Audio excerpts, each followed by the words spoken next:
Hello दोस्तों, welcome to the learning pro. तो learning pro के यूट्यूब प्लेटफॉर्म में आप सभी का स्वागत है। तो कैसे हैं आप सब? उम्मीद है आप सब अच्छे होंगे और बहुत ही अच्छे से अपनी पढ़ाई भी कर रहे होंगे। तो जैसा कि आपको पता है, हम लोग पढ़ रहे हैं क्लास 10th के लिए मैथ का चैप्टर नंबर फर्स्ट, वास्तविक संख्याएं, रियल नंबर। ये इस चैप्टर का पार्ट नंबर 2 है। अगर आपने पार्ट 1 नहीं देखा है तो एक बार चैनल पे विजिट करके प्लेलिस्ट चेक जरूर करें, जिसमें आपको साइंस और मैथ की प्लेलिस्ट मिलेंगी। आप उन प्लेलिस्ट से प्रॉपर तरीके से अपना सिलेबस पूरा कर सकते हैं मेरे साथ। इधर उधर भटकने की आपको कोई जरूरत नहीं है, पूरा मैथ आपको अपने चैनल पे मिल जाएगा। तो चलिए दोस्तों, बिना समय गवाते हुए आज की क्लास को शुरू करते हैं प्यारी सी 2-3 लाइनों के साथ। तो ना संघर्ष ना तकलीफ तो क्या खाक मजा है जीने में, ना संघर्ष ना तकलीफ तो क्या खाक मजा है जीने में, बड़े बड़े तूफान थम जाते हैं जब आग लगी हो सीने में। तो चलिए भाई, तो हम लोगों को पढ़ना है एचसीएफ।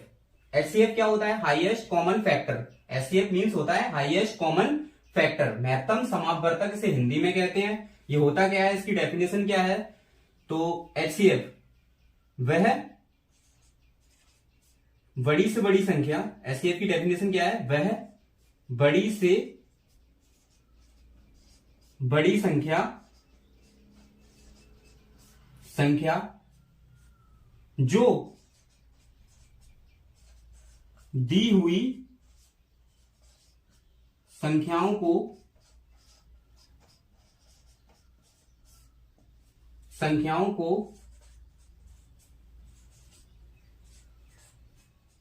पूर्णतः विभाजित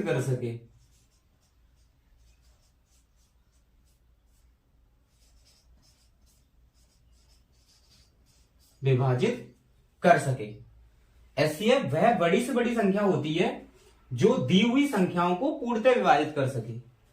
शायद डेफिनेशन से आप लोग नहीं समझे, एग्जाम्पल को देखें, बहुत बेहतर तरीके से आपको समझ में आ जाएगा। एक बार आप एग्जाम्पल को देखें। जैसे हमारे पास कोई संख्या है, जैसे हम ले रहे हैं समझने के लिए कोई छोटी संख्या 8 और 18, 8 और 18। हमने संख्या ले ली 8 और 18। अगर 8 और 18 की बात करें, अगर हमें इनमें से इनका एचसीएफ निकालना है तो एचसीएफ के लिए क्या करना होता है मेरे भाई? सबसे पहले हमें इसकी गुणनखंड काटने पड़ेंगे। तो 8 को गुणनखंड के रूप में अभाज्य गुणनखंड बनाए इसके 2 इंटू 2 इंटू में 2। ठीक है भाई। उसके बाद 18 के गुणनखंड क्या होंगे? 2, 3 इंटू में 3, 2, 3, 3। अब हमें चाहिए इनका एचसीएफ, मतलब 8 और कह सकते हैं कि एचसीएफ किसका 8 और 18 का। तो क्या होगा मेरे भाई? सबसे पहले इसमें कॉमन देखते हैं। कॉमन क्या है? कॉमन तो 2 ही है और कुछ कॉमन नहीं है। तो जो कॉमन संख्या है वही इसका एचसीएफ होगा। उम्मीद है आप सब लोग एचसीएफ को निकालना सीखे होंगे। मेरे भाई एक दो और एग्जांपल लेते हैं। हम लोग अपने चैप्टर के ही कुछ क्वेश्चन ले लेते हैं। जैसे कि क्वेश्चन एक्सरसाइज 1.1 का क्वेश्चन ले रहे हैं। पहला क्वेश्चन इसका ले रहे हैं। तो पहला क्वेश्चन है इसका 135 और 225। एचसीएफ निकालना है आपको। 135 और 225 का एचसीएफ कितना होगा? 135 और 225 का एचसीएफ कितना होगा? इनका एचसीएफ निकालना है। तो भाई क्या सिखाया हमने अभी? क्या करना है? सबसे पहले इसके गुणनखंड काटने हैं। आप इस तरीके से काट सकते हैं, जैसे आपने 5 से काटा, 5 दूनी 10, 3 बचा, 5 सत्ते 35, फिर 3 से काटेंगे, 3 दिन 27, फिर 3 से 3 बार, फिर। ठीक है भाई। तो जो 135 का आया, 135, तो 135 का क्या आया मेरे भाई? 135 को हम लोग लिख देंगे कितने में? 5, 3, 3 और 3। ये 135 का हो गया। फिर भाई अगर हम इसी तरह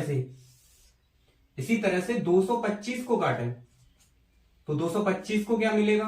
देखो 5 से 5 4 जा 4 5 20, इतना हुआ। फिर 5 से 9, फिर 3 से 3, फिर 3 से 1। इस तरह से भाग देकर हम लोग खंड काट सकते हैं। तो देखिए भाई, अगर हम लोग देखें 125 में क्या क्या मिला, तो एक 225 में हमें मिला गुणनखंड अभाज्य जिसके 5 5 3 और 3। ठीक है भाई, अब हमें निकालना है एचसीएफ। किसका एचसीएफ? एचसीएफ 135 225। क्या होगा इसका एचसीएफ? तो देखिए मेरे भाई, 5 यहां है, 5 यहां भी है, 5 को लिखेंगे। 3 यहां है, 3 यहां है, इसको भी लिखेंगे। एक 3 यहां है, एक और 3 यहां है, उसे भी लिख लेंगे। कुछ और कॉमन बचा? यहां पे 5 है लेकिन यहां 5 नहीं है, यहां 3 है, अब यहां पे 3 नहीं बचा। जितने भी वेनिस्ट थे वो सारे हो गए। तो अब इन सब का मल्टीप्लाई कर देंगे हम लोग। 3 3 जा 9 और 9 5 जा 45, यानी 45। यानी 135 और 225 का जो एचसीएफ होगा वो होगा 145। उम्मीद है आप सबको समझ में आया होगा। तो चलिए दोस्तों, जिसको कम समझ में आया उसके लिए हम लोग एक और क्वेश्चन ले लेते हैं। अगला क्वेश्चन है, चलिए भाई दूसरा एग्जांपल है 181 237। 81 और 237। ठीक है भाई, इसका एचसीएफ निकालना है। तो क्या करेंगे? इसका एचसीएफ निकालने के लिए भाई क्या करेंगे हम लोग, यहाँ पे 81 के गुणनखंड काटेंगे इस तरह से। 3 से 3 दूनी 6, 3 7 21, 3 से 9 बार, 3 से 3 बार 4, मतलब 81 जो घटा 3 3 और 3। ठीक है भाई, 237 काटो 3 से, 3 7 21, 3 7 21। ठीक है भाई, 3 7 21 और 3 निम 27, सॉरी भाई 3 निम 27, 3 निम 27। 79 तो किसी के पहाड़े में नहीं आता है, 79 किसी के पहाड़े में नहीं आता, वो 79 से ही कटेगा। तो पूरा पूरा से लिख देते एक बार। ठीक है भाई, अगर हम देखें यहाँ से 81 जो तुम्हारा 237 था वो कितने में हुआ? 3 इंटू में 7। ठीक है भाई, अगर इसे हम देखें तो क्या इसमें कुछ कॉमन दिखा आप लोगों को? 3, तो 3 कॉमन, यानी जो एचसीएफ होगा इसका, एचसीएफ वो होगा 3। ठीक है भाई, एक दूसरा तरीका आपको और बताते हैं, गरीबों वाला, एकदम से जिसको नहीं आता है वो भी कर लेगा। देखो भाई क्या करेंगे हम लोग, यहाँ पे देखेंगे कि 237 बड़ी है किससे? 81 से। तो क्या करेंगे, 81 का भाग देंगे 237 में। कितनी बार जाएगा भाई उसे देखेंगे। 81 अगर देखें हम लोग तो ये 200 मतलब 3 से करेंगे तो 8 24, लगभग 3 बार चला जाएगा। यानी 81 इंटू में 3 टाइम्स देखेंगे तो 3 और 8 24, मतलब थोड़ा सा ज्यादा हो गया। इसका मतलब कितनी बार जाएगा? 2 बार जाएगा, 2 बार जाएगा। अब 2 बार जाने पे कितना होगा? 2 16, 162 घटाएंगे यहाँ से कितना बचेगा? 5। यहाँ से घटाएंगे तो ये 4 7 75 बचा। अगर 75 में 81 को करेंगे सॉल्व, ठीक है भाई, तो कितनी बार जाएगा? ये एक बार ही जाएगा 75। और करेंगे सॉल्व, भाग दे के सॉल्व करेंगे, घटाएंगे कितना बचा? यहाँ पे 6 बचा। ठीक है भाई, यहाँ पे घटाने के बाद जो भी यहाँ पे जिसका भी भाग लगता है वो यहाँ पे लिख लिया जाता है। तो यहाँ पे अगर देखें तो यहाँ पे 75 आएगा। ठीक है भाई, 75 कितनी बार जाएगा? 6 कम 6, 1 बचा, 5 की भी उतारी। ठीक है भाई, 2 बार जाएगा, 6 दूनी 12। ठीक है भाई, यहाँ से कितना बचा? 3 से डिवाइड करेंगे अब इसका 6 से, कितनी बार जाएगा? 3 दूनी 6। कितने से कटा ये पूरा पूरा? 0 किससे हुआ? 3 से। तो HCF इक्वल टू क्या होगा? 3 होगा। ये एक और मेथड आपके लिए हो सकता है HCF निकालने का। तो उम्मीद है मेरे भाई आप इस तरह के HCF तो सीख गए होंगे। चलिए अब हम लोग सीखते हैं बीजीय पदों के HCF कैसे निकालते हैं। किसके भाई? बीजीय पदों के। तो बीजीय पदों के HCF कैसे निकालेंगे उसके लिए चर्चा करेंगे।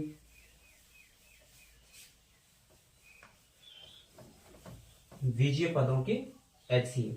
तो बीजीय पदों के HCF कैसे निकालेंगे? बीजगणितीय पदों के, बीज गणितीय पदों के लिए, अगर बीजगणितीय पदों के लिए बात की जाए मेरे भाई, जैसे कि एग्जांपल के तौर पे हम लोग ले ले रहे हैं एक्स वाई क्यू जेड पे घाते 4 व वाई 3 एक्स और जेड पे घाते 5। ये संख्या ले लिया हमने, कोई एग्जांपल गैस किया, ये ले लिया। ठीक है भाई। अगर इसका HCF निकालना है तो क्या करेंगे? एक्स वाई क्यू जेड पे घाते 4 इक्वल एक्स इंटू वाई कितनी बार है? काट के लिख दे गुणनखंड की तरह। Z Z Z Z. ठीक है भाई। आगे देखेंगे एक्स और जेड पे घाते 5। इसे भी सॉल्व करेंगे।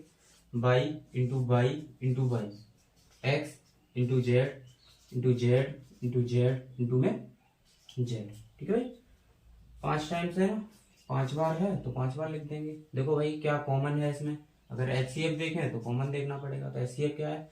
देखो यहाँ एक एक्स है, यहाँ भी एक एक्स है, तो एक एक्स हो गया यहाँ पे। ठीक है भाई।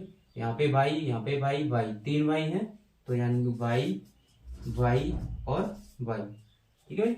उसके बाद देखें जेड कितना है? 4 बार है कॉमन, ये देखो 4 यहाँ 4 यहाँ, तो जेड इंटू में जेड इंटू में जेड इंटू में जेड, यानी जो HCF आया वो एक्स वाई पे घाते 3 और जेड पे घाते 4। यही आपका राइट आंसर होगा। ठीक है भाई। उम्मीद है कि आप सबको अब HCF से रिलेटेड कोई भी प्रॉब्लम नहीं होगी। तो मैं कुछ होमवर्क दे रहा हूं, आप इन होमवर्क क्वेश्चन को अच्छे से लगाइए और अपने फेयर पे नोट कीजिए। यकीन मानिए आपका एक भी क्वेश्चन नहीं छूटेगा HCF से रिलेटेड। ठीक है भाई। देखो होमवर्क में क्या क्या करना है, होमवर्क के क्वेश्चन नोट कीजिए। एक क्वेश्चन 4052 व 12576 का HCF, इसका HCF निकालना है। नंबर 2 PQ क्यू पे घाते 2 और P पे घाते 4 और Q पे घाते 3। इन दोनों क्वेश्चन का आंसर आप लोग कमेंट बॉक्स में बताएंगे। और हाँ, जो भी बुक में आपको सजेस्ट कर रहा हूं कि आप अच्छे नंबर के लिए एनसीईआरटी को फॉलो कीजिए, 10th क्लास की एनसीईआरटी को फॉलो कीजिए और उसके क्वेश्चन लगाइए। एक क्लास करिए जो आपको प्रॉपर मिलेगी और एनसीईआरटी के क्वेश्चन लगाइए। ठीक है भाई। तो मिलते हैं नेक्स्ट क्लास में नेक्स्ट टॉपिक के साथ। तब तक के लिए अपना ख्याल रखिए और हमेशा मुस्कुराते रहिए। Bye bye, take care. तो ठीक है दोस्तों, अपना अगला टॉपिक है एलसीएम का। तो एलसीएम क्या होता है मेरे भाई? इसे इंग्लिश में कहते हैं लोएस्ट कॉमन मल्टीपल और हिंदी में कहते हैं लघुत्तम समापवर्तक। इसकी डेफिनेशन क्या है? वह छोटी से छोटी संख्या जो दी गई संख्याओं से पूर्णतः विभाजित हो सके। ये क्या मसला है भाई? देखिए एग्जांपल में समझिए। जैसे कि तुम्हारे पास कोई संख्या है 18 और 40, तो कोई और मान ले रहे हैं 18 और 40 या फिर मान ली हमने 48। ठीक है, ये कोई एग्जांपल है। आप क्वेश्चन को समझिए, उसके बाद आप क्वेश्चन करके देखिए, सब क्वेश्चन बनेंगे, ये मेरी गारंटी है। ठीक है भाई। तो देखिए इनका हम लोगों को निकालना है क्या मेरे भाई? एलसीएम निकालना। तो एलसीएम के लिए क्या करेंगे? 18 के खंड काटेंगे। 18 के क्या होते हैं मेरे भाई? 2 3 और 3, 3 3 के 9 दूनी 18। ठीक है भाई। 48 को अगर काटें तो 48 के क्या बनेंगे? 48 को कहीं काट के देख ले रहे इस तरह से, देखो 2 24 दूनी 48, 2 12, फिर 2 6, फिर 2 3 और फिर 3। ठीक है, क्या बना 2 दूनी 4 दूनी 6, मतलब 2 दूनी 4 दूनी 8 और 8 दूनी 16 और 16 तिया 48। ठीक है भाई, तो अब देखना अगर इनका एलसीएम चाहिए, मैं क्या चाहिए आपकी बार एलसीएम, पहले चाहिए था एचसीएफ, अब चाहिए एलसीएम। तो एलसीएम कैसे होगा मेरे भाई, देखो जो कॉमन है उसे भी लिखा जाता है, जो कॉमन है उसे तो एक बार लिखा जाता है एलसीएम में, कॉमन है उसे लिख दिया आपने। ठीक है, और जो रह गया उसे भी लिख लिया जाता है। ठीक है भाई, देखो क्या रह गया, एक 3 रह गया, 2 रह गया, ये 2 रह गया, ये 2 रह गया। जो कॉमन है उसे एक बार लिखना है और जो रह गया उसे भी लिख देना है। तो क्या निकलेगा, एलसीएम निकलेगा भाई, गुणा कर दो, इसका एलसीएम निकलेगा 2 दूनी 4 दूनी 8, 8 तिया 24, 24 तिया 72 और 72 दूनी 144। ठीक है भाई, 144 वह छोटी से छोटी संख्या है जो इन दोनों से कटेगी, इन दोनों से कटने वाली सबसे छोटी से छोटी संख्या है, इससे पहले कोई भी नहीं मिलेगा, ये सबसे छोटी है, इससे बाद मिलेंगी कटने को। ठीक है, एक बार गुणा चेक कर लीजिए कहीं गलत तो नहीं हो गया। 3 दूनी 6, 6 तिया 18, 18 दूनी 36, 36 दूनी 72, 72 दूनी 144। ठीक है भाई, 144।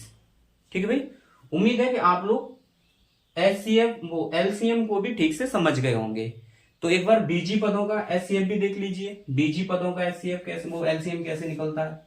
तो अगर बीजी पदों का एलसीएम निकालें हम लोग, तो जैसे कि कोई पद ले लिया x वाई स्क्वायर तथा 3